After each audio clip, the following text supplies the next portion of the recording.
Welcome, everybody. Great to see familiar faces, and I know that there are some new faces and names out there in the crowd. So welcome to the Right to End Violence Against Women Awards. You can enable your closed captions and subtitles by clicking on the CC button at the bottom of your screen. I'm Rachel Adamson, co-director of Zero Tolerance, and I'm truly delighted to be here with you all. For over a decade now, these awards have shone a light on outstanding journalism that makes a real difference. Each year, we recognise writers and journalists whose work helps us all better understand and tackle violence against women and girls. Tonight, we'll be celebrating excellence across 5 categories: news, features, opinion and comment, best investigation, and broadcast experts pick. For those of you who don't know us, Zero Tolerance is a Scottish charity working to end men's violence against women.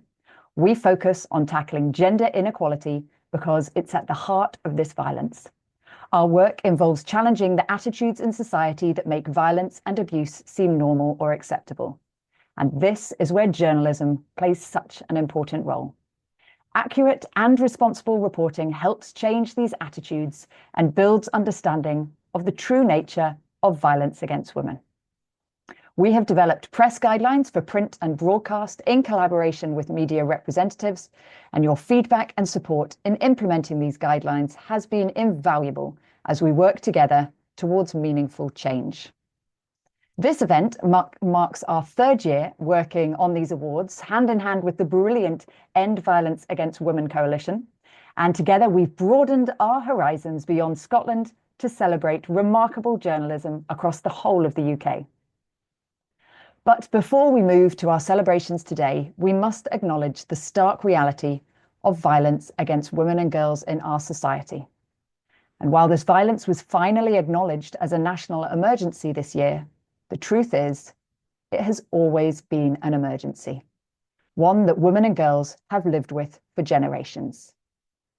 Violence against women and girls manifests in numerous forms, from domestic homicide to online abuse, from female genital mutilation to rape. And for many women, particularly women of colour, disabled women, and LGBTQ+ women, these inequalities and dangers are even greater, as they face multiple and overlapping forms of discrimination. Recent statistics paint a devastating picture. Globally, UN Women reports that in 2023, 85,000 women and girls were killed deliberately by men, with 60% murdered by someone they knew.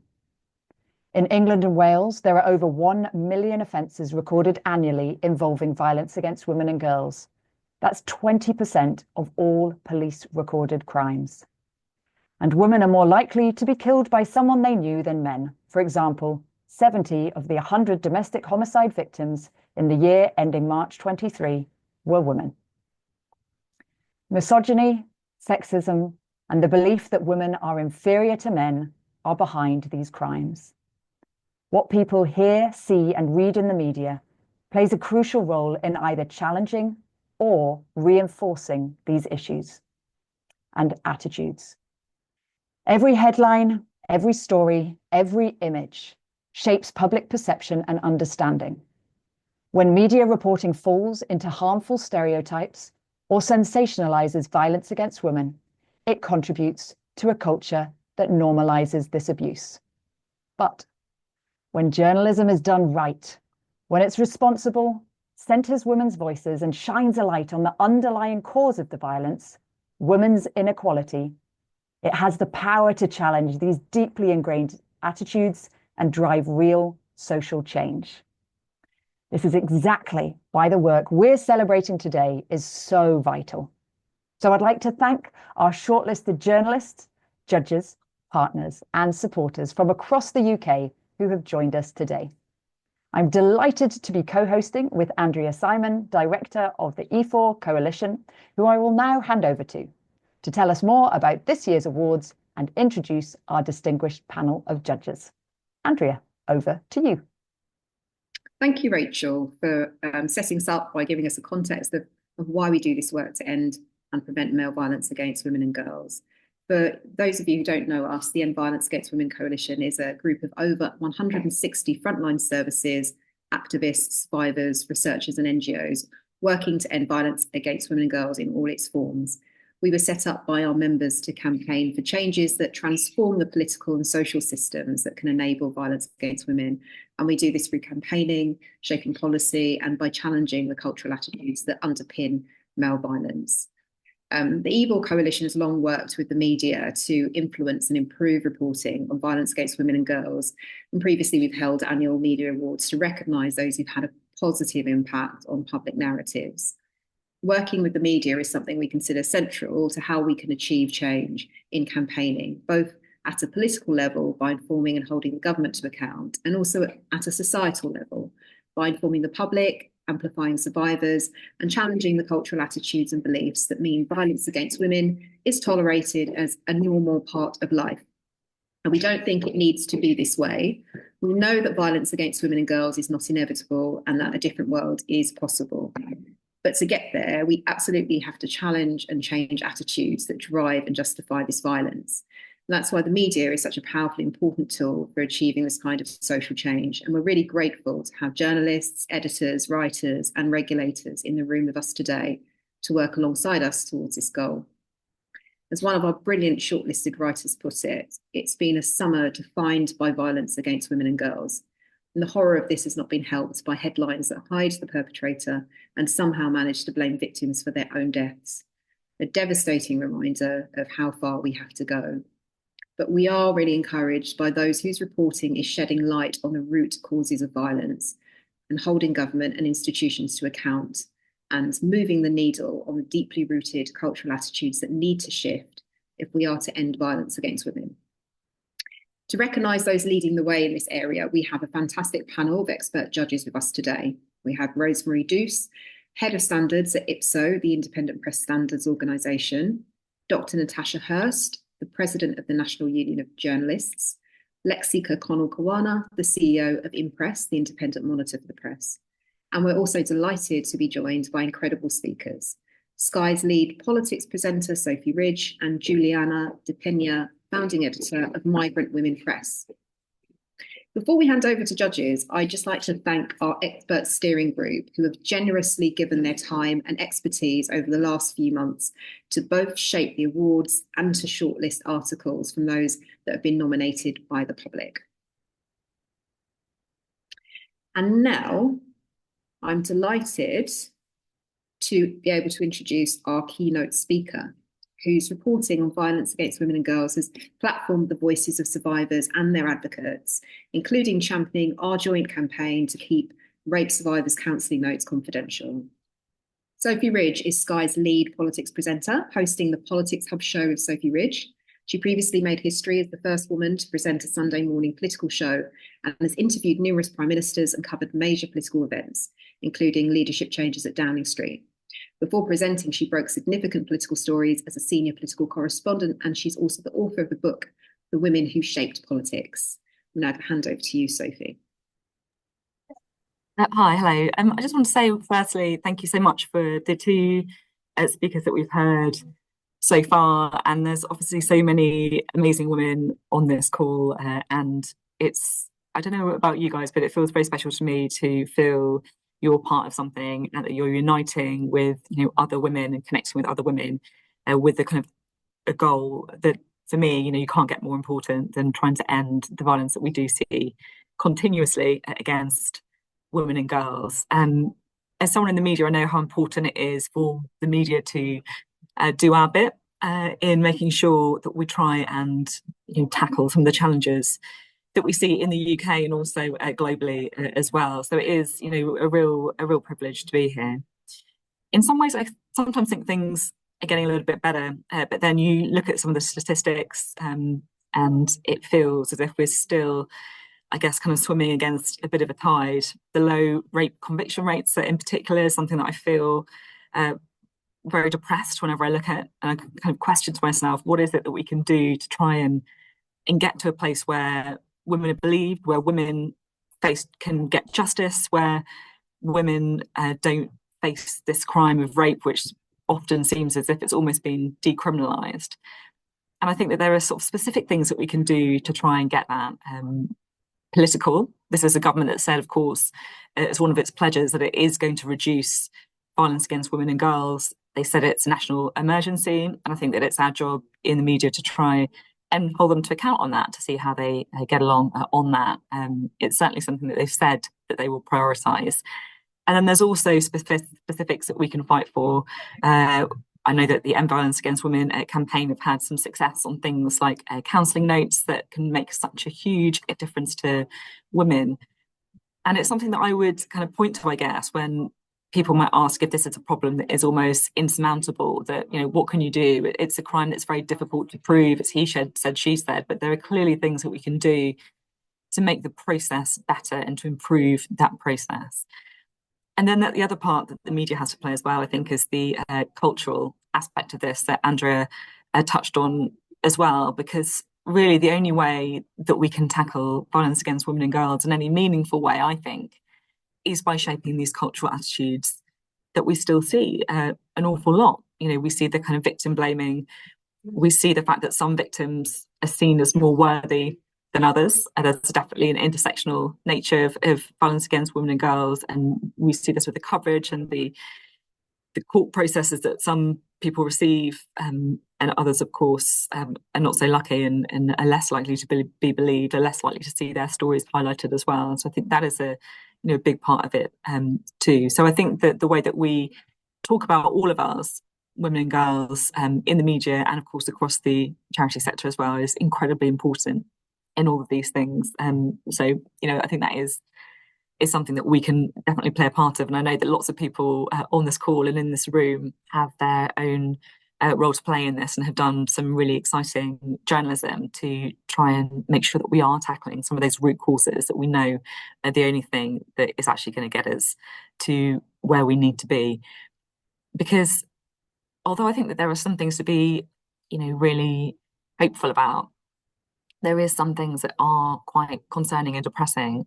You look at the online culture in particular, the way that misogyny is celebrated in some corners of the internet, the way that you can see young men and young women diverging in some of their beliefs. And I do think that there is an issue where some of the realities that we feel in our generation have been fought for and won are being reopened and questioned once again. And I think that that is a real challenge that we should all be, I guess, alive to as well as we go forward and try and work out how to deal with some of the root causes, but also to look at some of the issues coming down the road. It's certainly something that I'm, very aware of as well as a mother, the kind of world, the digital world that our younger generations, younger girls and younger women are going to have to face, and the challenges that comes with it too.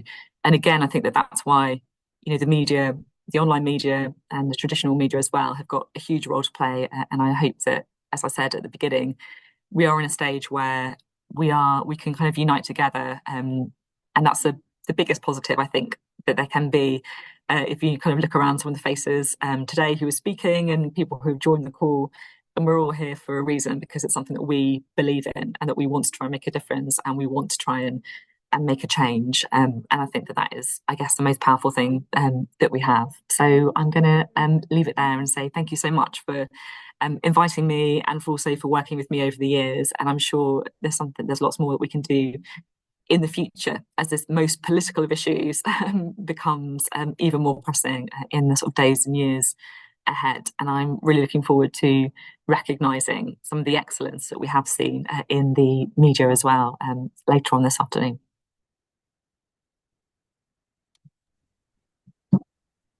Thank you so much. Thank you so much, Sophie. As you say, thank you for shining a spotlight on what you call concerning and depressing issues, but at the same time, pointing us towards where we can work and make an impact and where we can work together. So crucial. So thank you so much for that. And so, without further ado, on to the first award of the evening in our news category. Here to present the award and explain the judge's choice is Rosemary Douce, who is Head of Standards and Regulation at IPSO. She joined IPSO in 2018 as a standards officer, taking responsibility for monitoring complaints, writing guidance for journalists and members of the public, and delivering training. Over to you, Rosemary. Hi, thank you so much for inviting me to be part of this panel. It's been a very interesting and also challenging process. As you said, I'm head of standards and I'm involved in sort of monitoring complaints, identifying themes which emerge, writing guidance for journalists and information for members of the public. I meet with stakeholders who have concerns about press reporting, and that includes reporting about domestic abuse, and running information sessions for journalists and other stakeholders. And we recognise at IPSO that it is incredibly important for the press to report on violence against women, because this is an issue that can affect women and girls across society, regardless of age, class, race, and other factors. And the press can do so much good work in raising awareness, campaigning for better rights for survivors, and highlighting help and support available. But it is obviously important that reporting on this subject is done so in an accurate and measured way. And at IPSO, we've worked with organisations such as Zero Tolerance and also Women's Aid, when we've been producing our own guidance for journalists and information for the public. And we also have Zero Tolerance's media guidelines linked on our website, on our external resources section for journalists. And something we're focusing on at the moment is working with leaders of journalism courses to sort of provide more information and training for students. And this is an area that we're focusing on. So often in my monitoring work, we get examples of reporting where standards have fallen short or where people have got concerns about reporting. So it's actually really good to be here to acknowledge good reporting. And the articles that I've read and had the pleasure of judging have been, 5 excellent examples of reporting. So that's been really great. I'm just going to briefly go through the articles that I read in the order that they're on the Zero Tolerance website. So the first one was headlined "Rape Victim Facing 6-Year Trial Delay, Says Justice System Has Re-Victimised Her" by Martin Evans from The Telegraph. This was a well-written article drawing attention to very serious concerns about lengthy delays in the criminal justice system, and it was well framed around one woman's experiences and included quotes from her and other organisations supporting rape victims and survivors. The second article was headlined "Forced Marriage Cases Will Stay Underground After Law Change" by Shanaz Khan from BBC News. This was well written and I thought shone a light on the issue of forced marriage, and was primarily told from the perspective of survivors. It put the information into context of a new law and included relevant statistics and quotes from specialist charities and organisations. The third article was headlined "I Was Told Not to Have Therapy Because It Could Let My Rapist Walk Free" by Connie Dimsdale from iNews. This was a great article highlighting a very concerning situation affecting many survivors, and it included first-person testimony from a survivor and other supporting quotes. And it had an opportunity at the end for others to share their story. The fourth article was headlined "Crown Prosecution Service Lawyers Trivialise Teen Sexual Abuse, Report Says," and that's by Alexandra Topping from The Guardian. And this was an article which focused on a new report into the CPS, which highlighted some very concerning findings. And I liked the fact it included relevant quotes which came up during the report. And then the last article I read was headlined "London Man Jailed for Stealthing After Removing Condom Without Consent" by Haroon Sadiq, also from The Guardian. And this was a court report drawing attention to a new crime. It explained the background very clearly and succinctly and linked to information about other convictions, and also had good signposting to support organisations. So 5 sort of very different articles. When I was judging, I was looking at the quality of the writing, how well they flowed, and how well they met the best practice guidelines produced by Zero Tolerance. I mean, they were all very well written, to be honest, and I didn't have any sort of serious concerns in that area. I looked at the language used, the way the story was placed within sort of the wider context of violence against women and girls, and also how well articles gave a voice to survivors or included perspectives from expert organisations and relevant statistics to sort of back that up. I have to say that judging these awards was extremely challenging because they all highlighted serious concerns and they were all very insightful and very well thought out. So yes, it definitely was a challenge. So I also looked at how sort of innovative they were, the perspective of whether they, the perspective of the survivors, or whether they, just really how well they made me think about the issues that were raised. So I guess without further ado, I should go on to the winning entry for the category. As I say, it was a tough choice, but I'm very pleased to announce the winner is Shanaz Khan from BBC News. Forced marriage cases will stay underground after law change. And I chose this because it really made me think about a new perspective on this subject, and it put the issues raised into the context of the new law on forced marriage. Very good background information, important statistics, well written, and the survivors were given a prominent voice. Obviously, we're judging on the writing, but I also liked the fact that the photographs used many of them had been provided by those featured. So I thought that was a very good choice of photographs that we used as well. So well done to Shanaz, and congratulations to her. Hi everyone, thank you so much to the End Violence Against Women Coalition for this award. It really does mean so much to me to win this and to have been nominated alongside so many amazing journalists. This forced marriage story is really important to me, and a story that I wanted to report on for quite a while.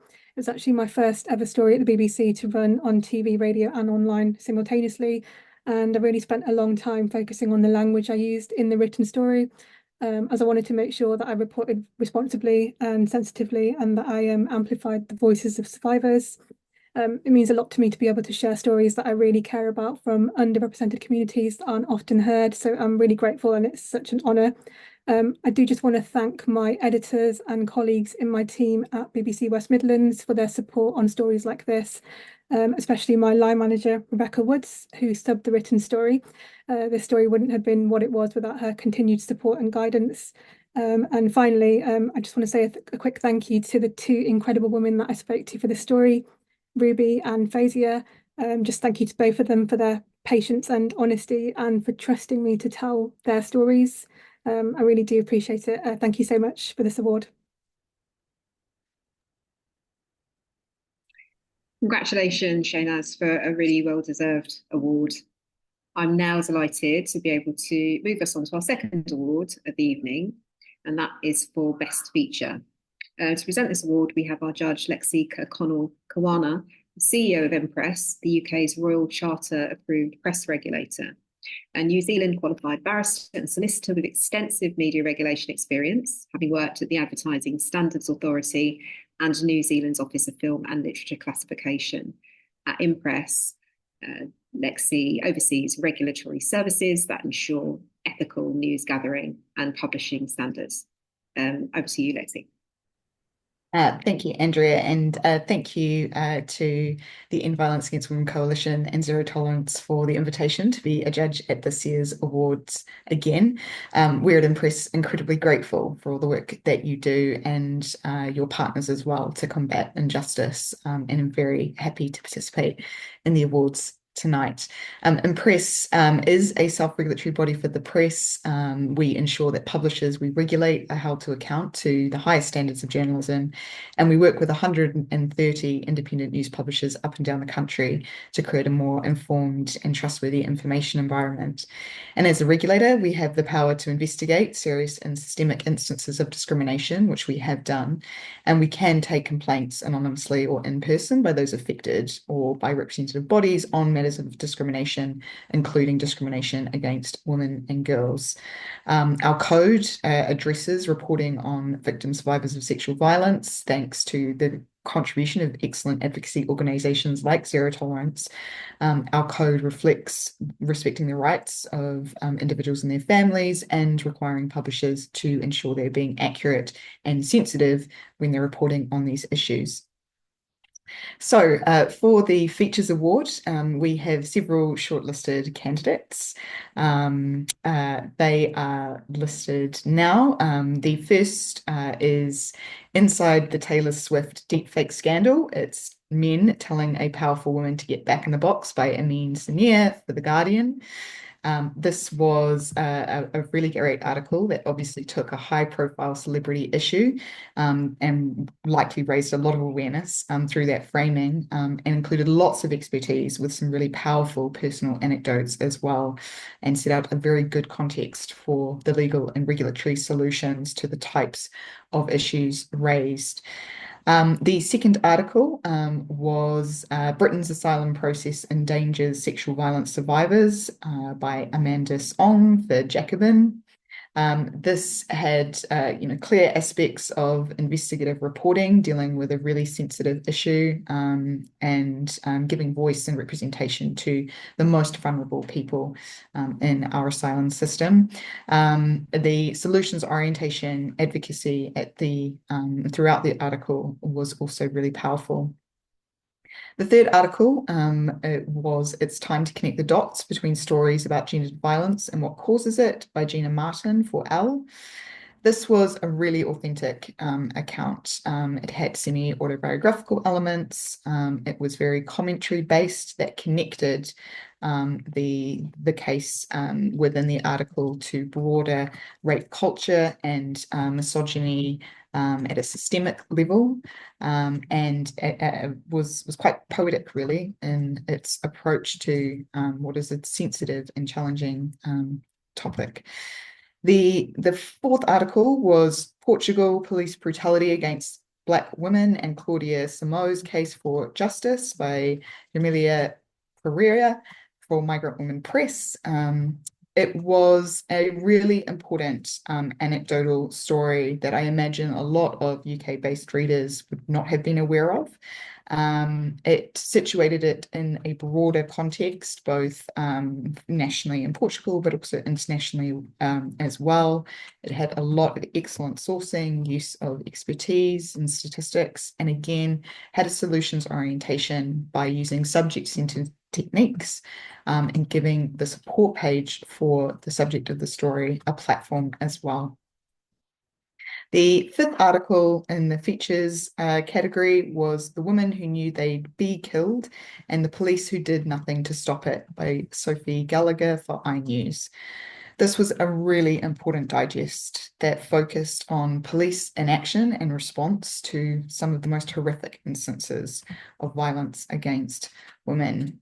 It created a lot of space and gave voice to the voiceless, obviously the now deceased women and their families, and again had a sense of solution orientation throughout the article by addressing the high-level policy changes that are needed within these institutions to ensure that these cases do not happen again.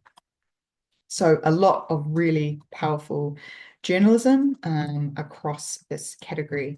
I found all the pieces were really deeply personal, and I want to express my solidarity with and gratitude for the journalists for what you shared.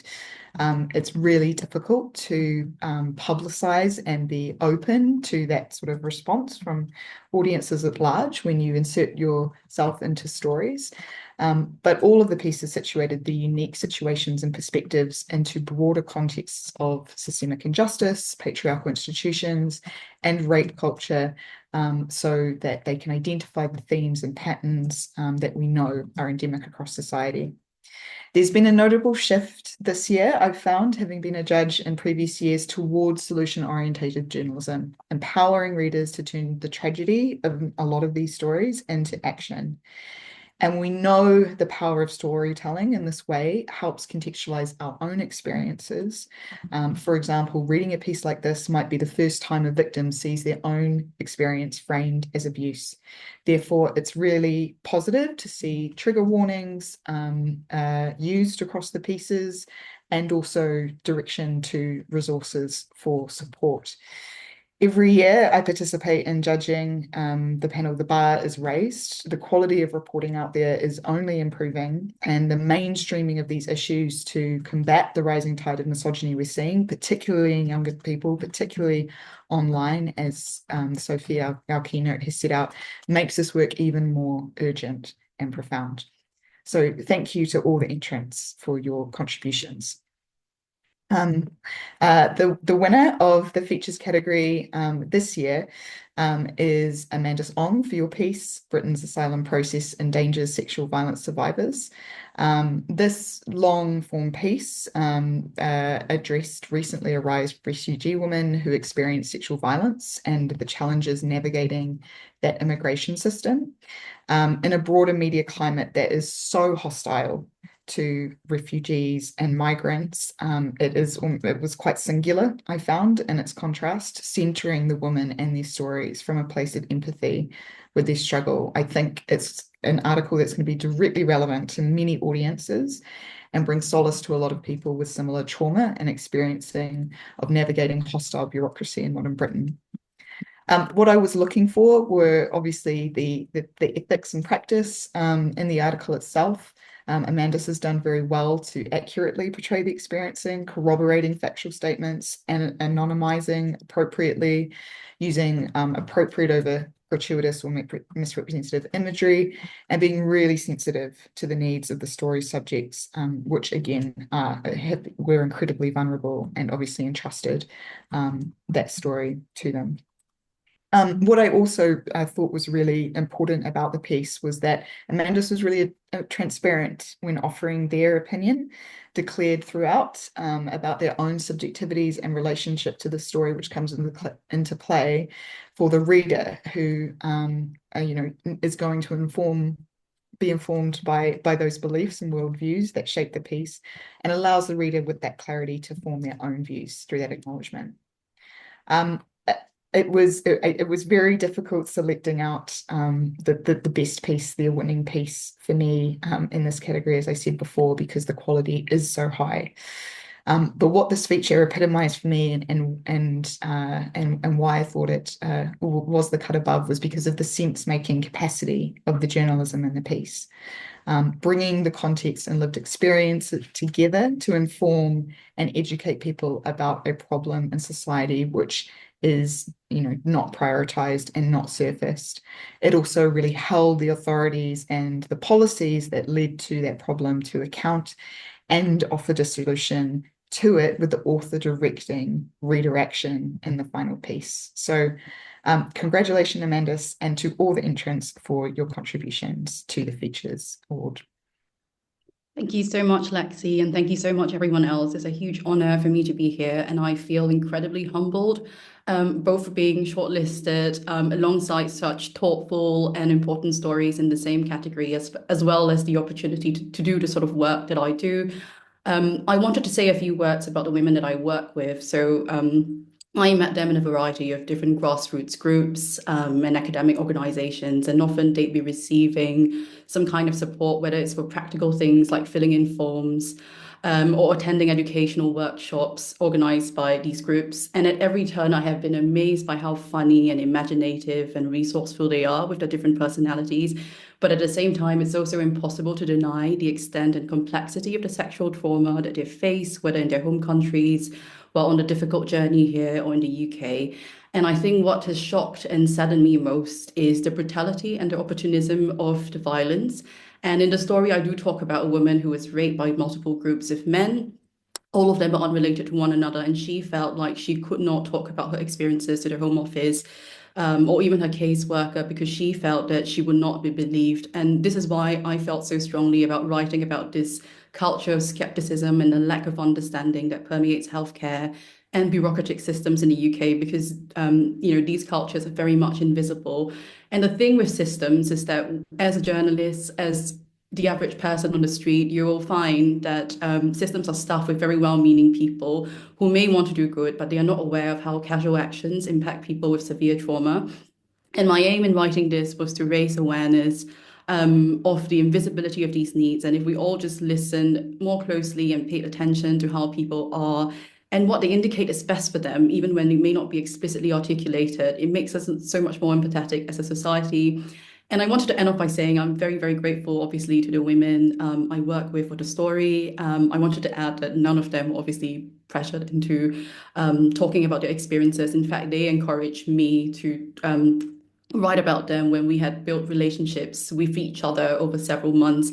So that's the other thing that I wanted to note, which is that the way we work as journalists is so incredibly important. How do we work with care? How do we cast survivors of sexual violence as whole and complex human beings and work with them rather than rely on tropes of victimhood to tell a story? So it has been a joy to be in their lives and to witness how they're going from strength to strength, building a new life and a new future for themselves in an incredibly hostile immigration environment and reconciling themselves with their own trauma. So this story is really for them, and I can't wait to share with them the news that we won. Thank you. Thank you so much, Amanda, both for your piece, and congratulations, and for your words there. Now on to our third award for opinion and comment. To present this award, I'm delighted to hand over to Natasha Hirst. Natasha is a freelance photojournalist and domestic abuse survivor who has used her platform to advocate for press freedom and journalists' rights. As NUJ president, she leads the union's efforts to protect and support media workers across the UK and Ireland. Over to you, Natasha. Thank you ever so much. And it is wonderful to be here. It's my first time judging, and it really is an honour to be invited to take part. So thank you for that. The judging has actually been quite an uplifting experience, because despite the horror of the subject matter, there are some incredible examples of outstanding journalism. And it's been such an honour to support this very important work and celebrate some fantastic journalism in this area. As has just been said, I'm also a survivor of domestic abuse, and it's something that I talk about to try to normalise those conversations, to educate those who don't understand what an insidious problem it is, to show women that they aren't alone, that there is solidarity, there's support, and there can be hope for a better future. And we all know that so many survivors, for various reasons, aren't able to share their stories. So it matters greatly when those of us who can do so. And there were a number of authors in the shortlisted entries for this category who drew on their own lived experience in their writing. And I know that that's not an easy thing to do. And I commend you all for doing that and added power to your stories. I have also in the past shared my story too with different standards of reporting. So I understand the perspective of being a survivor and sharing my story and trusting journalists with that. And so I know how important it is when a story is written well, when the issues are really interrogated and reflected, and when survivors are treated with that dignity and respect that they deserve. And unfortunately, these awards are necessary because that doesn't always happen. So I'm really pleased to support the good work that does go on. It's as president of the National Union of Journalists, I'm able to use the platform that I have to support organisations like Zero Tolerance and End Violence Against Women to improve reporting on violence against women and girls.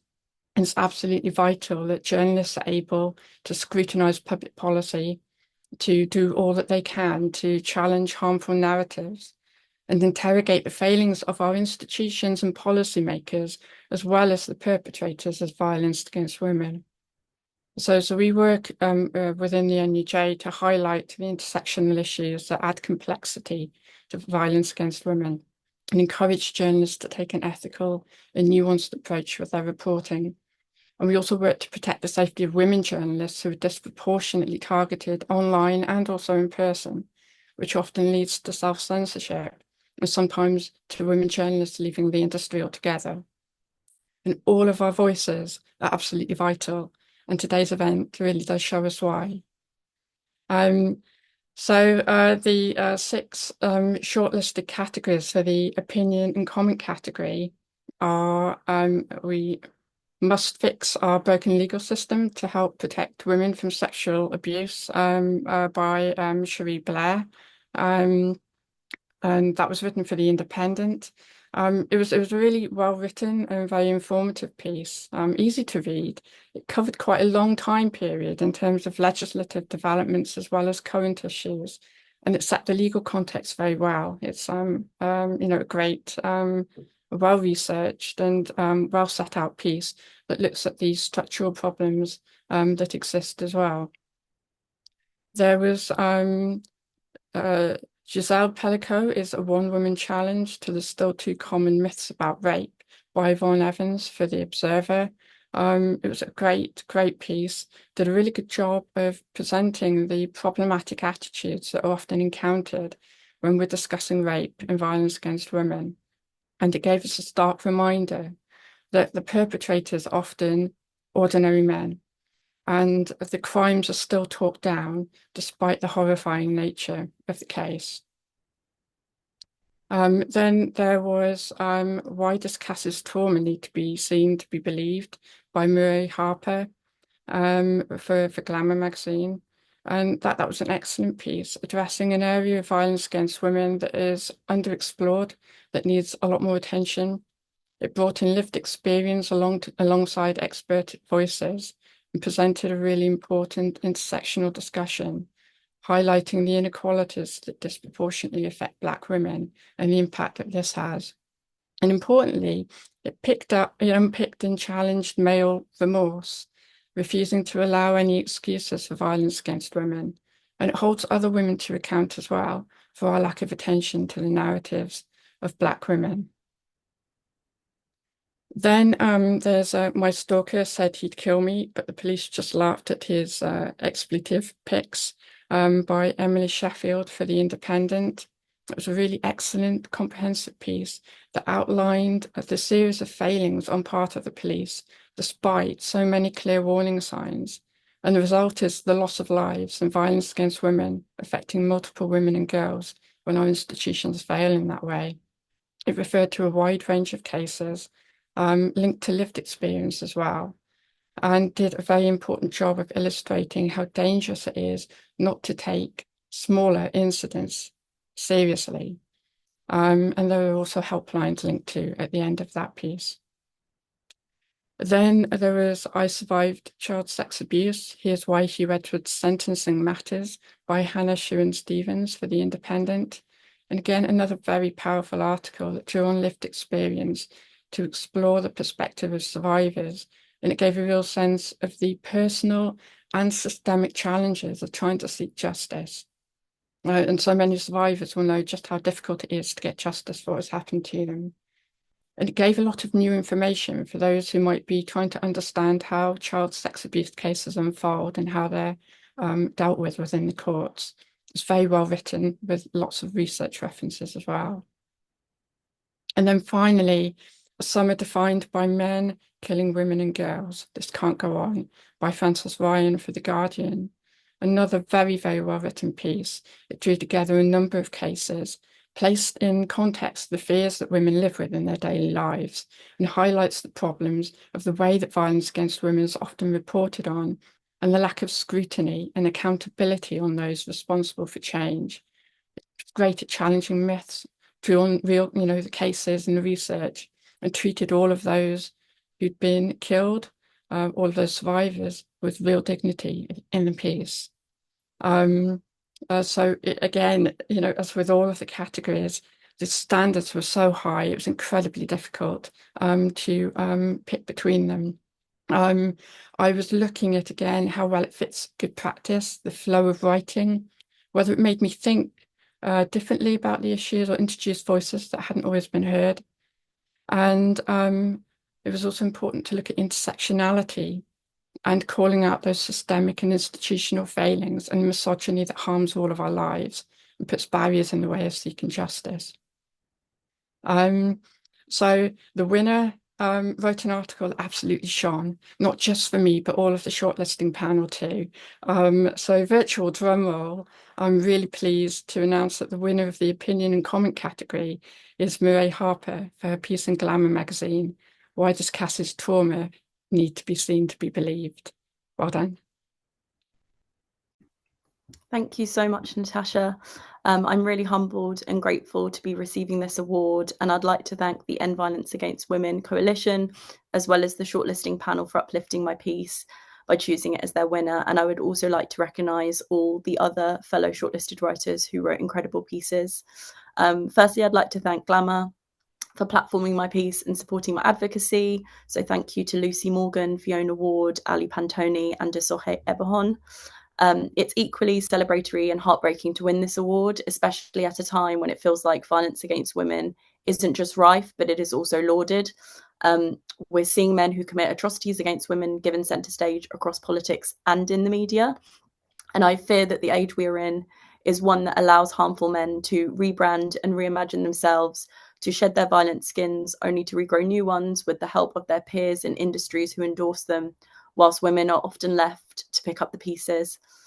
I also fear the age we are in is one where the currency of violence reigns and where women of colour globally are paying the price. Unfortunately, misogynoir remains on the rise. It is also worth noting that there was criticism of my piece from some who saw the platforming of Black women's stories of trauma as detracting from their own. And ironically, it echoed my own words in this article that even within feminist communities, particularly those online with large platforms, our narratives remain ignored and there's a lack of outrage for our trauma, our abuse and our mistreatment. I would like to thank the women who called out this behaviour and encourage readers to also think more intersectionally. There's a really long way to go when it comes to recognising the impact and scale of violence against Black women and the systemic failures in Britain that add fuel to the fire. As I mentioned in my article, there are organisations who are doing brilliant work in this space, and so I'd like to dedicate this award to two of those, Sister Space and the Cassandra Centre, and I encourage everyone to support those organisations if you can. I would also like to dedicate this award to my mum, who spent years working in domestic abuse services. Thank you. Thank you, Murray, and congratulations for such a powerful and necessary piece. Please continue to do the work that you're doing in upholding the narratives of Black women and exposing the devastating impacts of misogynoir. I'm going to move now to the fourth award of the evening, and that is for Best Investigation. And this award category was specifically created to honour journalists who undertake vital investigative work into abuse and exploitation. And we recognise that these investigations demand extraordinary commitment, often spanning months or years, and require careful relationship building with survivors, as well as deep analysis of complex systems and persistent advocacy for change. And we think that this kind of sustained, in-depth reporting really deserves its own recognition. So following public nominations, we were particularly impressed by 4 investigations which exposed deep truths that institutions have kept hidden. Through careful investigation, they uncovered how the system is failing women and children. Those 4 were Hannah Price's work for BBC News, which forced us to confront the football industry's shameful inaction on abuse perpetrated by their own players. Her investigation didn't just tell a story, it demanded accountability from some of Britain's most powerful institutions. For The Independent and Sky News, Rebecca Thomas and Rob Mulhern undertook the harrowing task of exposing sexual violence on mental health wards. Their work gave voice to those who were most vulnerable in places where they should have been safest. Sian Norris's investigation for Open Democracy laid bare a disturbing truth about our military, how it systematically fails women serving in the forces when they are subjected to sexual violence by colleagues and superiors. Her relentless pursuit of justice has already begun to spark necessary change. And then finally, Hannah Summers' powerful investigation for the Bureau of Investigative Journalism revealed how our family court system, designed to protect, but often becomes another instrument of harm for survivors and their children.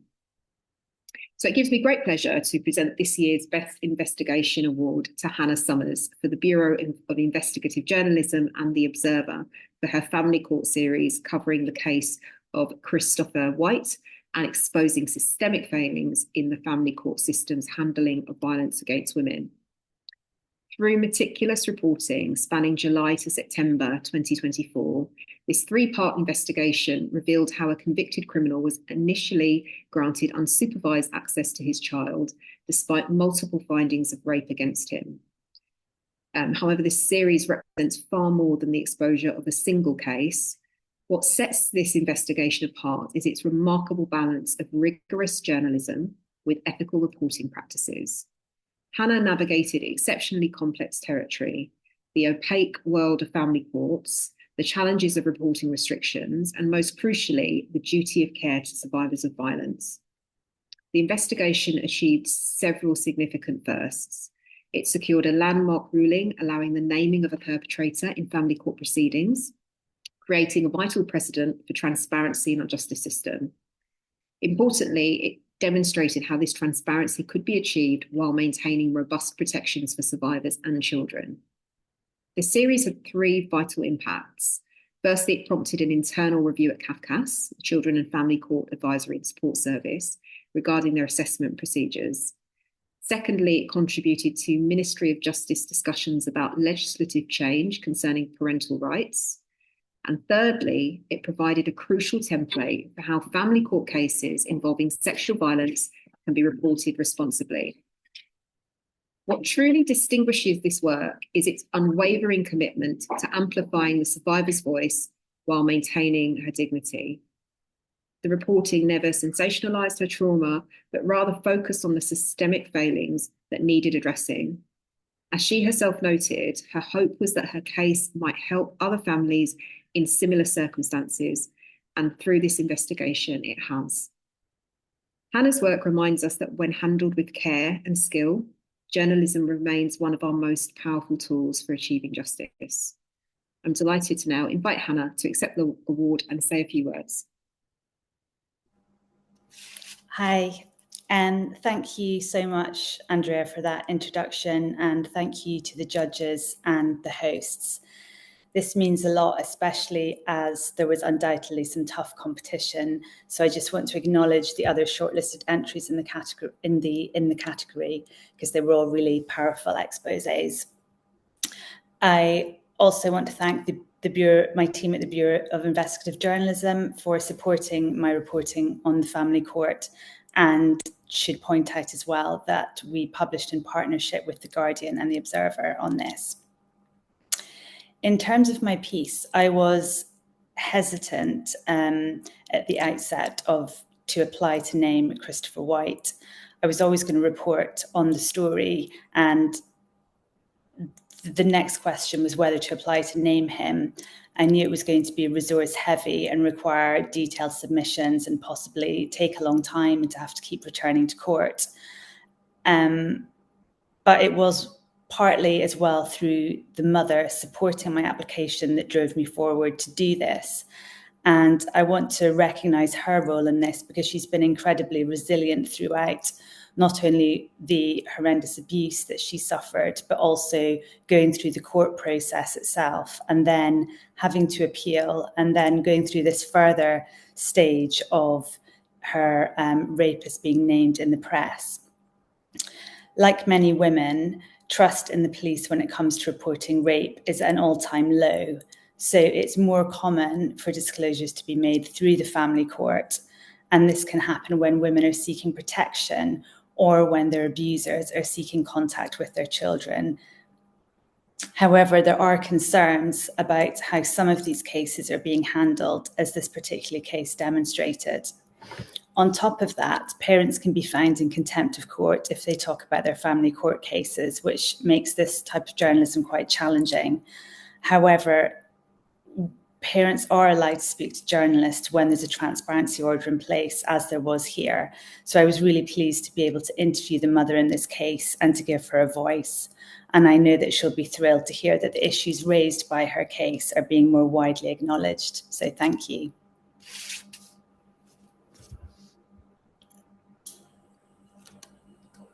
Thank you so much, Hannah, and congratulations.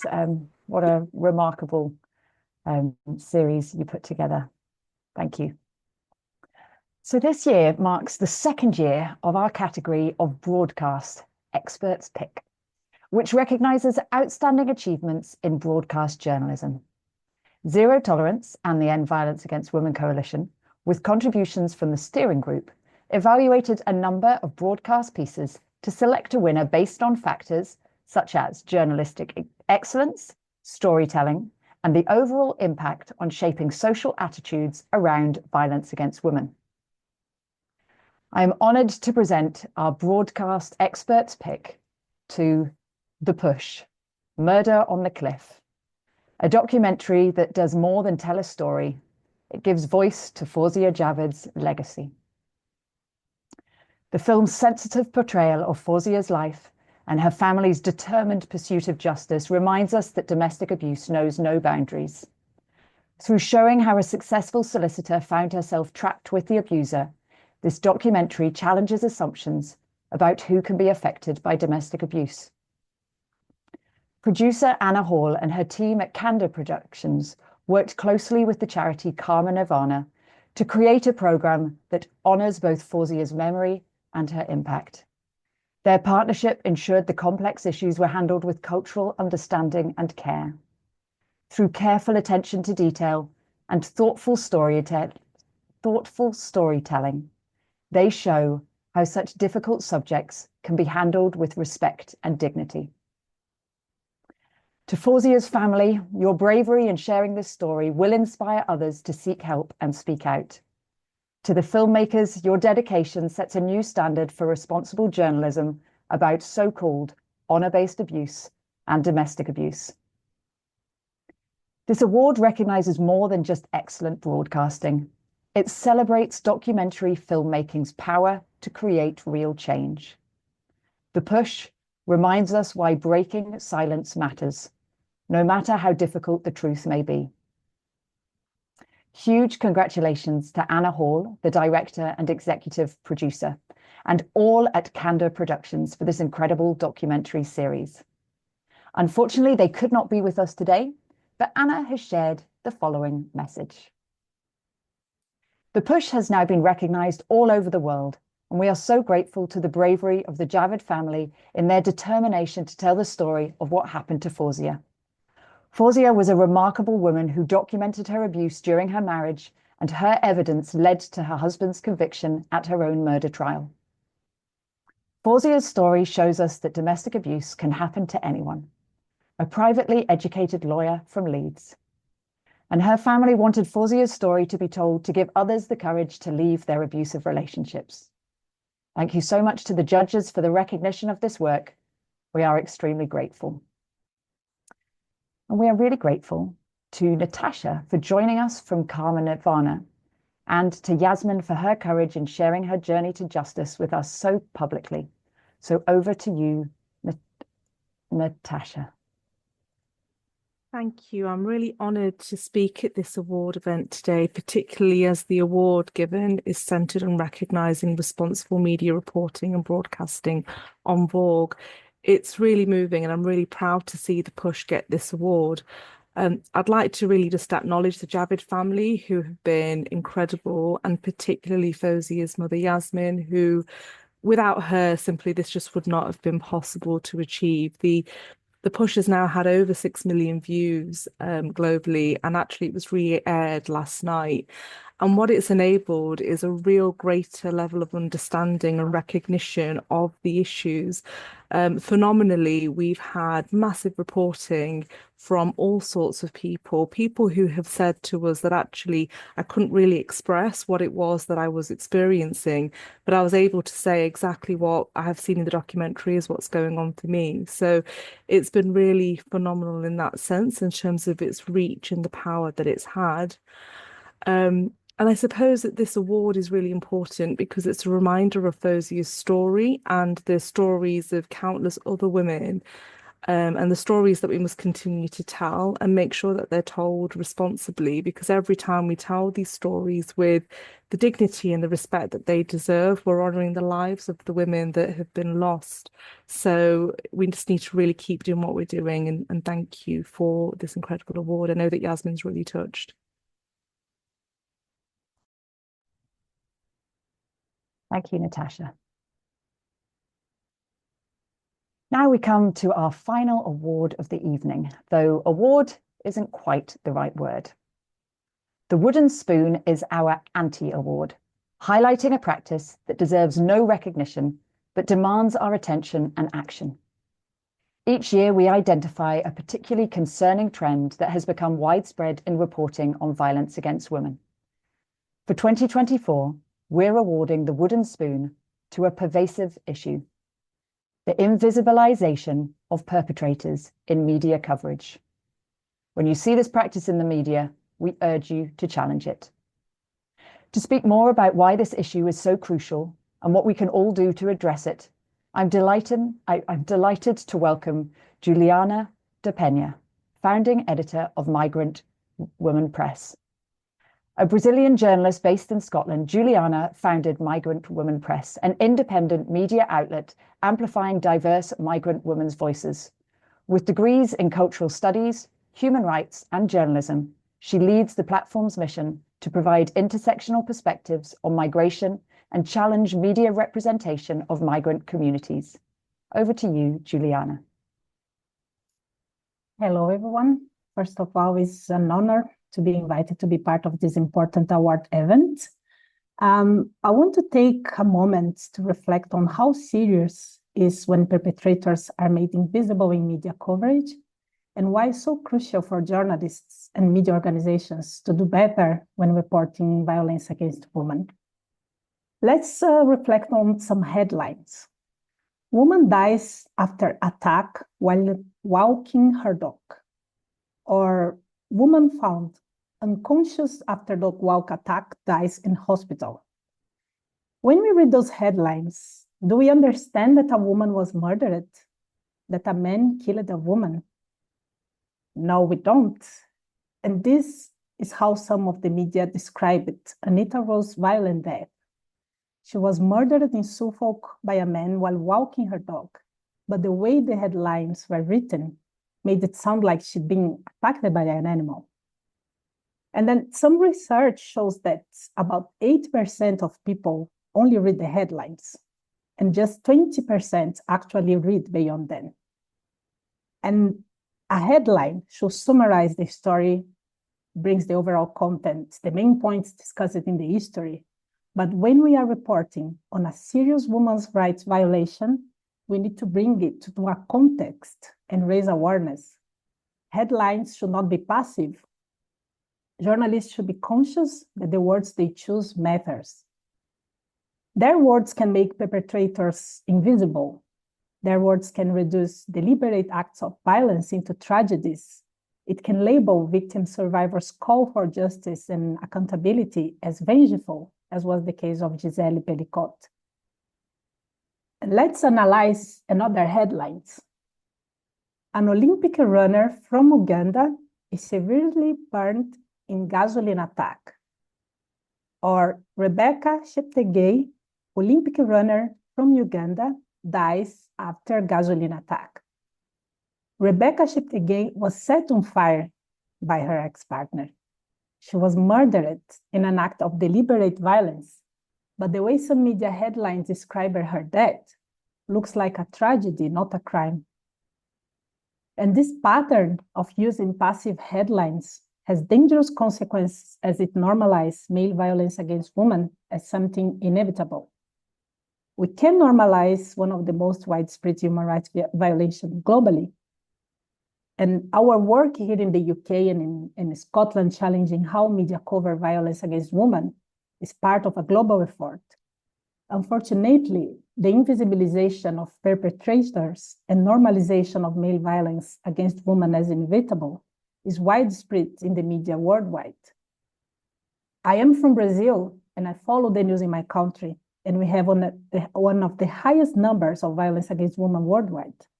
The media is failing to cover this issue properly there as well. There are organizations working to address the issue, and responsible media guidelines are in place, but still, when we see that only in 5 months in 2024, there are more than 300,000 reports on violence against women in Brazil, and then thousands of women were raped and died by men, and this shows that we have a long way to go. As a journalist and an editor, and founder of an independent media organization focused on migrant and minoritized women, I believe it's essential to inform respecting ethical parameters and be consistent with the rules of good journalism. However, when we are speaking about violence against women, it's not enough only to follow best practices in journalism. We need historical and social contextualization, care with the choice of words and the choice of sources as well. We need to humanize the story, amplify the case, respect people's pain, and never justify the perpetrator. We also need to show that governments are failing to protect victim survivors. And as journalists and media organizations, we must ensure that every woman's story is told with the gravity and attention it deserves. Perpetrators must be named and their actions clearly stated. At Migrant Women Press in this moment, we are organizing a campaign where we are highlighting the issues impacting migrant and minoritized women victim survivors. And for us, it was extremely important, our partnership with Zero Tolerance, to be based on the media guidelines to support the journalists working in this project. We need to understand that our words are not neutral, and as journalists and media organizations, we need to use them not only to get clicks, not only to sell our news products, not only to improve our search engine optimization, but to participate actively in fighting against one of the most serious issues our society faces today, and actively contribute to end men violence against women. And the Wooden Spoon Award is an important step to bring these issues to light and challenging this invisibilization, the invisibilization of perpetrators in media coverage.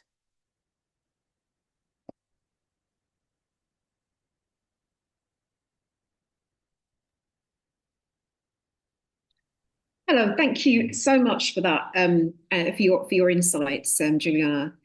And I'm now going to open it to a Q&A with Juliana, if you are happy to join also our judges in answering some questions and having a little bit of a discussion around some of the themes that have come up today.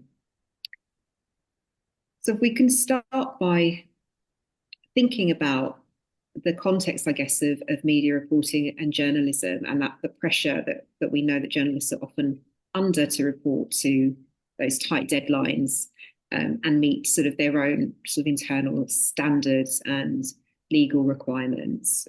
Can I ask the panel what resources are available to be able to support journalists towards responsible reporting and towards being able to report and write in the way that we've been sort of talking about and celebrating today? Who would like to come in? Lexi. Yes, that's a really great question for journalists, freelancers, contributors, editors working out there. There are all sorts of pressures and strains. Journalists are often working also in very difficult conditions, and with this type of material, journalists also have to take care of their own mental health and well-being with dealing with really sensitive material that could activate or trigger, their own experiences as well. And in terms of the resources and support out there, there is a lot of good support on editorial standards and guidance, not only from regulatory bodies such as ourselves and advocacy groups such as Zero Tolerance. So the picking up the phone, sending an email, seeking advice on that. We all have an open door policy and would be happy to work with journalists to facilitate that. But also recognizing that there isn't a lot of that type of mental health support and resource out there working with these issues. Making sure that you're building a network and a set of resources that you can draw upon when undertaking this work is really important. And finally, I just want to make a point about engagement with these issues, which is that it's important when thinking about this work, about how you're building the relationships with these communities that you are reporting on, doing that sensitively, making sure you're not just satelliting in and out, but doing that pastoral care around the community as well to make sure that you are, giving authenticity and representation to that community too. And there's lots of good guidance on how you can do that, and do that in a meaningful way, in a respectful way, in a sensitive way. So it's out there. We do our best to consolidate it and provide it, but it is important that journalists seek it out as well. Thanks, Lexi. I think one of the things that have come up is how journalists work with care around survivors who are telling their stories and trusting them with their stories. I'd welcome the panel's thoughts on any advice they have around how you make reporting on violence against women and girls responsible and sensitive. What does it take, and what should journalists and those working in the media be thinking about? Natasha. Thank you. From the perspective of a survivor who has worked with journalists, to tell my story, where journalists have been able to take the time on the story, that is where you get the best reporting. And I appreciate that in a high-pressured, sort of fast turnover sort of environment, that's not always possible. But you really do see the results when journalists are able to build those relationships, maybe have a couple of conversations with a survivor to really understand the nuances and complexities of their story, and then go away and do that sort of wider research and bring it all back together.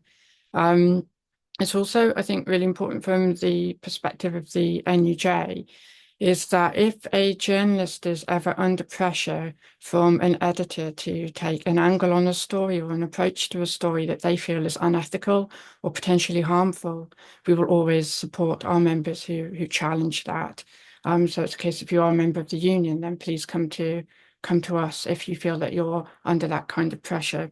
And also for freelance journalists, the points that Lexi was making around having a support network around you, because you are often absorbing other people's trauma when you're telling their stories, and that is hard going sometimes. And so especially for freelancers who might not be able to go to an employer for support, having people around you who you can debrief to, who understand, what your day has been like, is really important for protecting your own mental health and well-being, and to be able to do justice to these stories too. Thank you, Natasha. So we were just hearing from Juliana about the invisibility of perpetrators in media headlines, and how important the words that are used are, and the fact that they're not just neutral, they are influencing and shaping attitudes and behaviours. Juliana, can I ask you what you think is potentially the most important thing to change when it comes to reporting on VAW?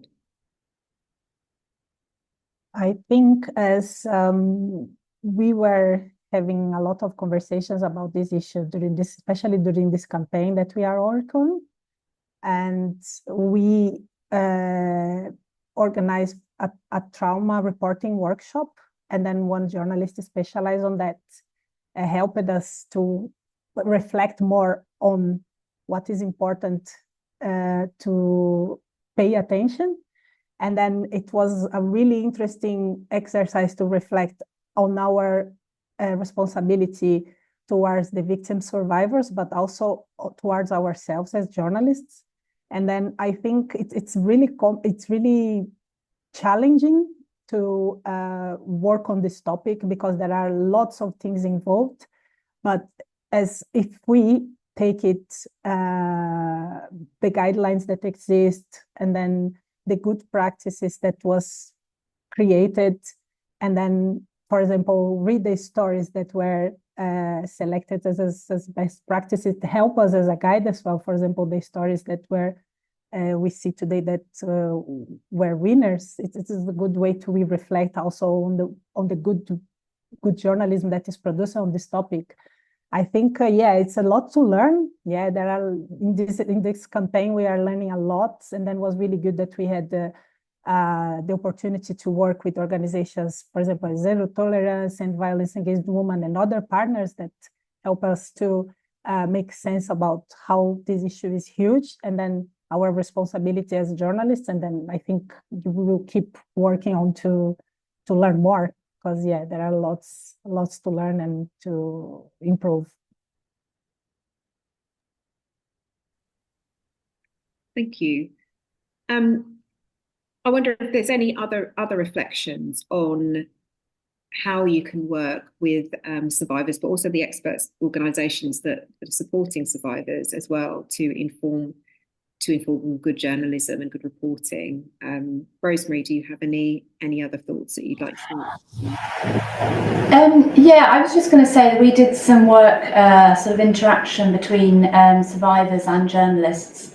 I think it was last year or the year before, which had some sort of good sort of tips. But one of the things I remember that I know are, we've got a journalist panel and they've taken forward, sometimes it's just really small things that can make a difference. Just I know sometimes a journalist might interview someone for a story, and then something can happen in the news cycle that means that it doesn't get published straight away. I think somebody had done an interview and then it was just a few days before the Queen died, and obviously that changed the whole news cycle. So just sort of keeping people informed and letting them know that, you know, they haven't been forgotten about. The story will be published. But, and also obviously, you know, people don't always know when something is going to be published, and it might sort of be a bit of a shock to suddenly see the story. So just little things like just keeping people in the loop and keeping them informed.